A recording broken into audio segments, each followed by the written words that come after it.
একটি দারুণ প্রশ্ন আমাদের কাছে এসছে যে ট্রেডিং করার জন্য কোনো বয়স সীমা আছে কি না। আমার কাছে ব্যক্তিগতভাবে মনে হয়েছে প্রশ্নটা সত্যি সত্যি দারুণ এবং সকলেরই জানা উচিত এটা।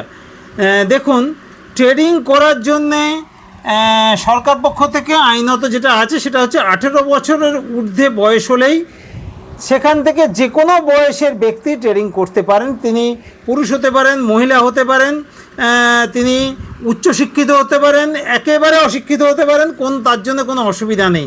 ট্রেডিং করার জন্য দরকার একটি ব্যাঙ্ক অ্যাকাউন্ট থাকা, প্যান নাম্বার থাকা, তাহলেই ট্রেডিং তিনি করতে পারেন।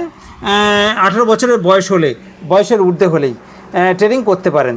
এবং আমার মনে হয় পৃথিবীর বুকে ট্রেডিংই একমাত্র জিনিস যার কোনো বয়সের বাধা মানে না। যে কোনো বয়সের ব্যক্তি ট্রেডিং শুরু করতে পারেন, বাড়িতে বসে ট্রেডিং করতে পারেন। ট্রেডিং করুন, একটি ভালো স্ট্র্যাটেজি জোগাড় করুন, ডিসিপ্লিন মেনটেন করুন। অবশ্যই তার আগে ট্রেডিংয়ের বেসিক এবং অ্যাডভান্স শিখবেন। ট্রেডিংয়ের বেসিক আর অ্যাডভান্স শিখবেন, একটা ভালো আনকমন স্ট্র্যাটেজি জোগাড় করবেন আর সেই স্ট্র্যাটেজির ডিসিপ্লিন মেনটেন করবেন। তাহলেই প্রতিদিন 500 থেকে 5000 টাকা ট্রেডিং থেকে রোজগার করতে পারবেন।